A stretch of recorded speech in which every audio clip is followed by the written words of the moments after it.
एकनाथ खडसे पुन्हा भाजपत, दिल्लीत होणार पक्षप्रवेश. रोहिणी खडसेंचा मात्र राष्ट्रवादीतच राहण्याचा निर्णय.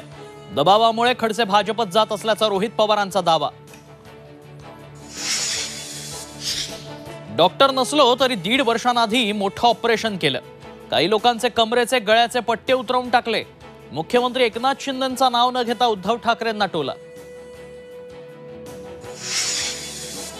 भुजबळांना नाशिकमधून उभं राहू द्या, मग बघतो. मनोज जरांगेंचं आव्हान. गोरगरिबांवर अन्याय केल्यास विधानसभा निवडणुकीत उमेदवार उभे करण्याचाही इशारा. चंद्रहार पाटीलच सांगलीचे उमेदवार. लवकरच काँग्रेस हायकमांडही सांगलीबाबत घोषणा करेल. संजय राऊतांचा दावा. तर राऊतांनी नौटंकी थांबवावी, पटोलेंची टीका.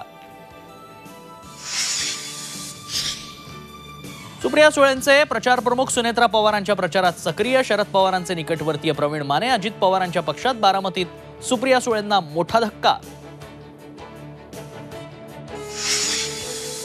आणि गेल्या 7 दिवसांपासून नाशिक जिल्ह्यातील बाजार समित्यांमध्ये शेतमालाचे लिलाव ठप्प. हमाल आणि व्यापाऱ्यांच्या मागण्यांवर तोडगा नाहीच. लेव्हीच्या प्रश्नावरनं शेतकऱ्यांची कोंडी.